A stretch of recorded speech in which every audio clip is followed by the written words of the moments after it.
So we got the Yaris back. The Moors boys did me a big solid and jumped straight on this. Fresh advisory free MOT, and they changed the headlight out for me. I got the one off eBay that was white to match the other headlight, which is a lot cleaner than this one, so I'm gonna have to buff the top of that one to make it match. Now of course it needs revaleting, like everything does this time of year when winter starts to kick in. Everything gets filthy, so we're going to revalet that, then let our subscriber's friend know it's ready for pickup. Should please him, because I think I told him it would be quite a bit longer than this. We also have picked up another car. Oh, before I tell you which we just picked up, the Renault Sport Twingo's gone down to have its belts fitted and its new MOT and a service, so we should get the Renault Sport Twingo up for grabs soon. The Fiat 500 I had to let them take back down again because I went to move it yesterday and my foot went to the floor on the pedal, and I know what that probably is on a Fiat 500. They've got a little metal connector but on the that connects two parts of the slave cylinder pipe, and they have a habit of cracking, and then you lose pressure on the pedal. So, and I've known them just to do it sort of spontaneously. My money's on that, but I've let the boys take it away to check that out as well, which again is a pain in the bum because the car was immaculate, so it'll need cleaning when it comes back to go back in again when I need to be cleaning other stuff.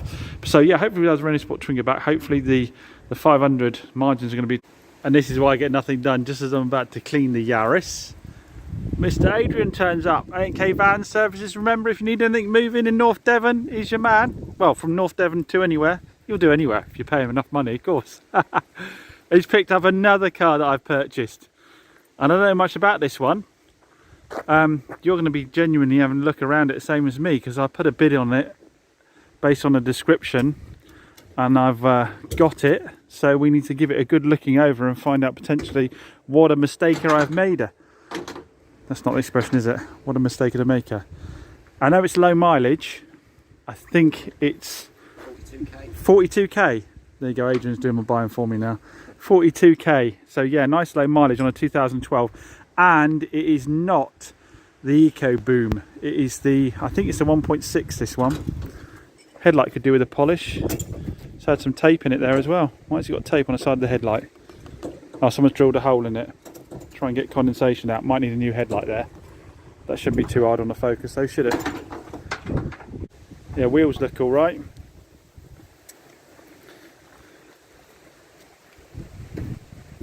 Now I haven't actually paid for it yet, so what I should probably do straight away is get my old car vertical done on it and make sure that I'm not buying a car with a sketchy history. So let's get on the app and do that straight away. So just bunging the reg, YUC, check the vehicle.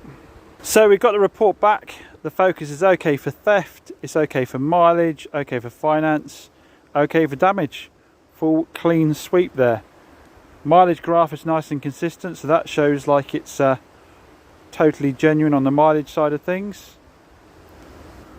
Last MOT done the 3rd 2023, looks like it was advisory free by the looks of it. As was the one before that and the one before that. So nice clean history on this car, but as we know, they don't always come out that way, do they? The reason we use this system is because of cars like this.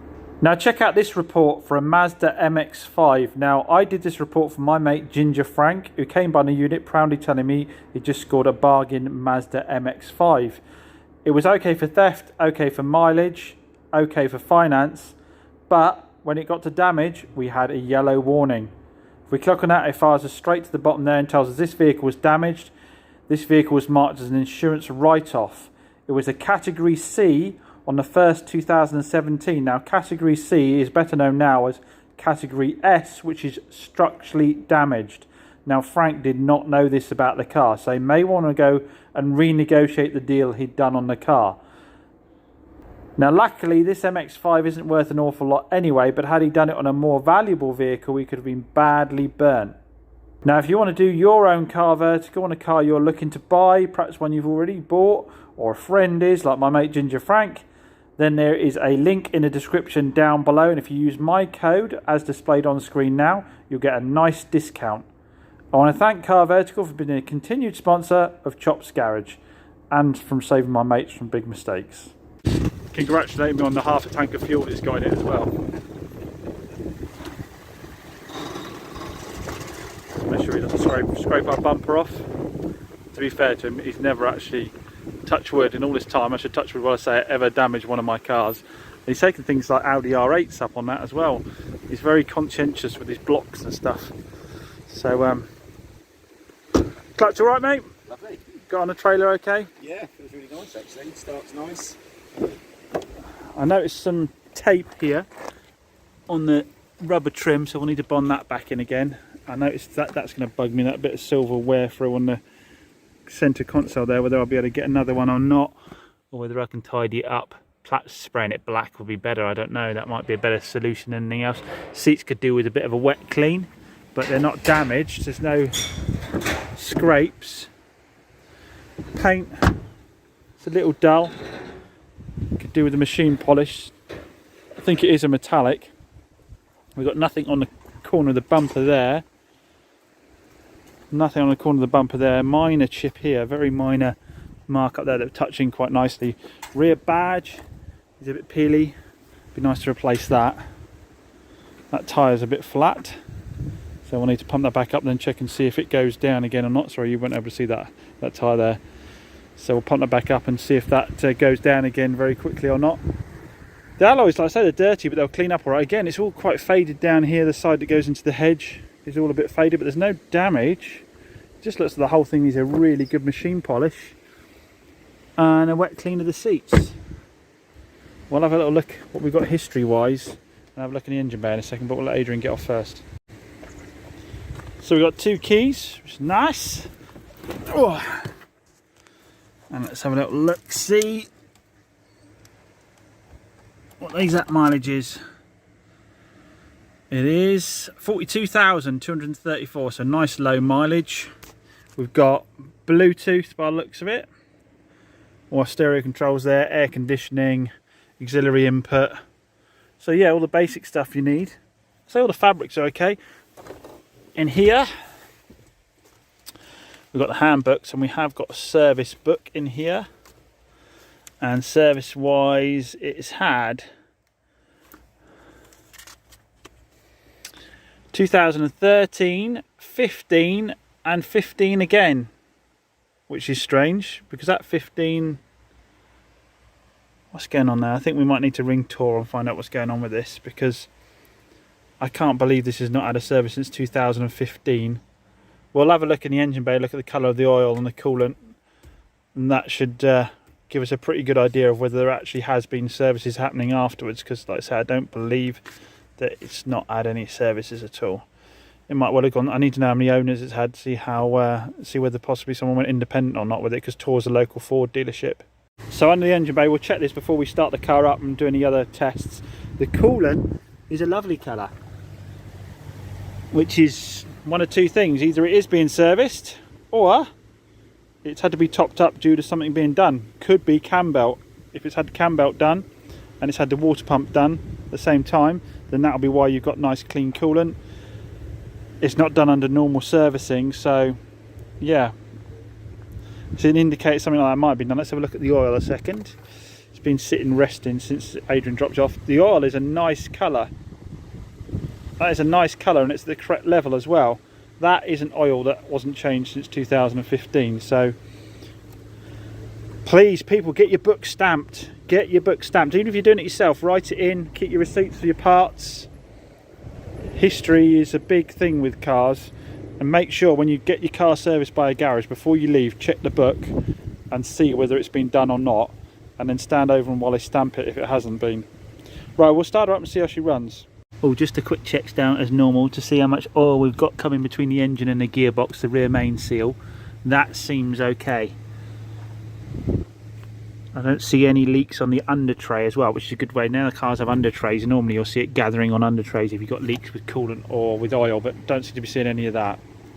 Right, so we've got no dual mass flywheels to worry about, we've got no DPFs to worry about, we've got no turbos to worry about. It should be a nice simple start up.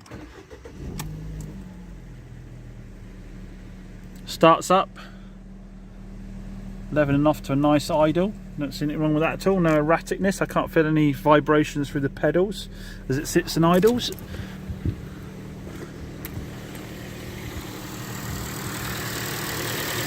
Well, our tensioners seem good. There's no squeaking at all from any of those. That sounds super healthy to me. Time for a little test run, I think. just a quick one around the car park for the moment, just see what the clutch is like. And oh, hold on, what have we got there? Airbag light. We have an airbag light. Lovely, lovely, lovely. So we'll have to get the code reader out in a minute, plug that in and see what the score is. So there's our first fault. Right, clutch. That's fine, no problems with the clutch, about halfway actually.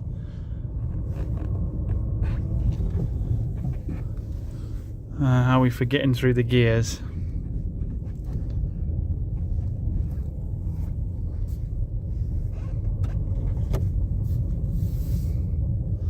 That's gone into second, fine.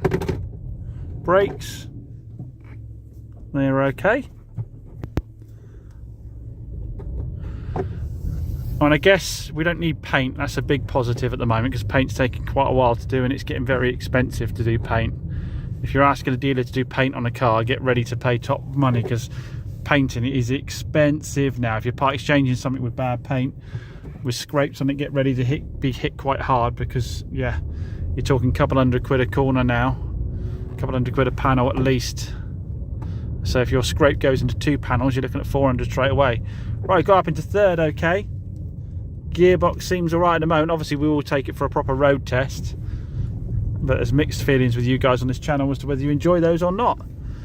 But all the suspension feels tight. I'm going from the transition between the car part to the concrete here, and there's no knocks from any of the bushings. Normally if you've got bad bushings you will get a knock as you do that transition. Yeah, I mean, in the drive so far, no concerns. So the question is, how severe an airbag issue is it we've got on the go? Is it a bad connector?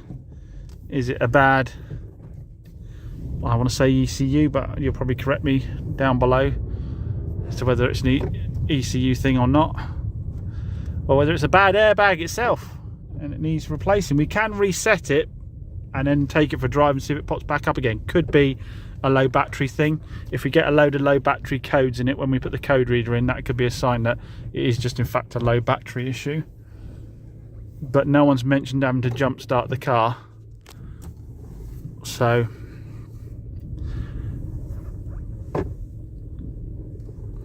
but should be a good piece of stock. If you can't sell a nice low mileage Focus with a petrol engine, then I think you should give up being a trader, to be honest.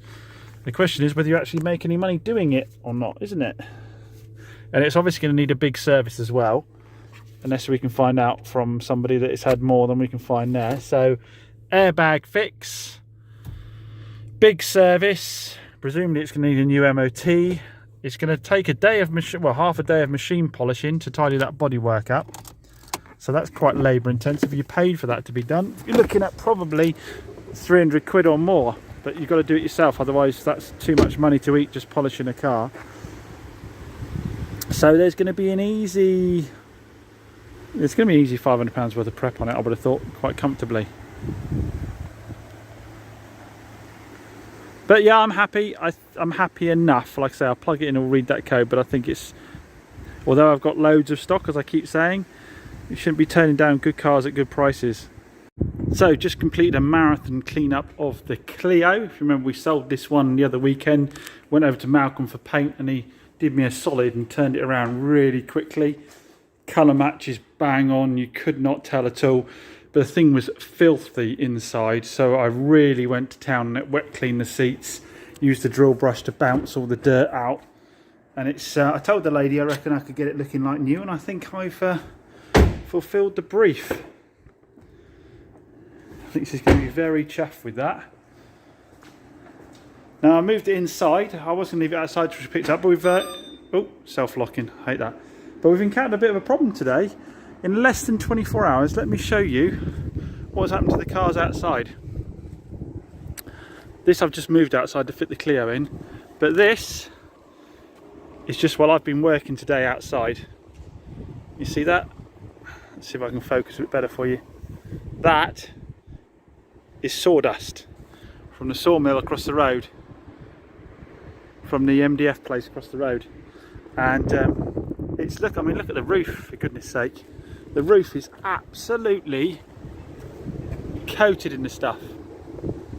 So I don't know what's going on over there, but you can see in the air alone, it's, you know, it's smoky. It can't be right, can it? Can't be right. I tried to telephone the place, but the number I got was just ringing out. But yeah, it's absolutely, everything is lagged in sawdust. So, and obviously when it rains, that then sticks to the body as well. If it's just sunny and that happens, I can brush it off, but that was looking immaculate just a matter of hours ago. So you've got smoke in the air as well.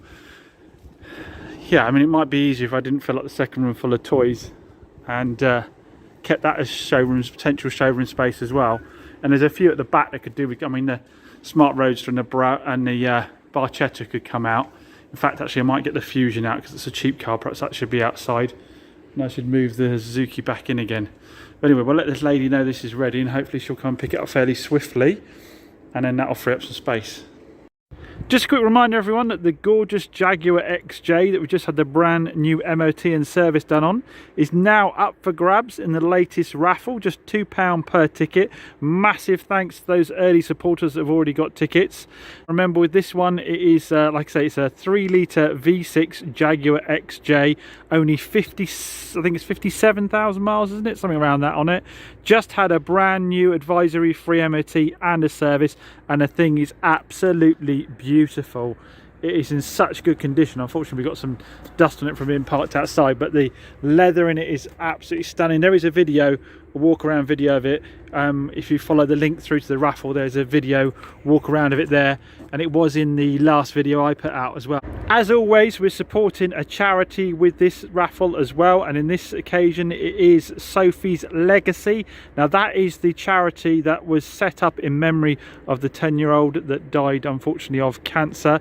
When she was in hospital, she noted that the families around her weren't getting free food and free accommodation. Bless her heart, worrying about them. So the family, when she passed, set up a charity in her memory to help support families that have got kids in hospital with cancer, or I guess other illnesses as well, to make sure that they get fed and like I say, they can get accommodation if needs be. If you remember, that is the charity that Kitch on the Up and Down channel just raised a marathon over £12,000 for on his 25-hour live, and we're looking to continue that and take it as far as we can, getting the biggest number possible by, I say, giving a proportion of the proceeds of this to him.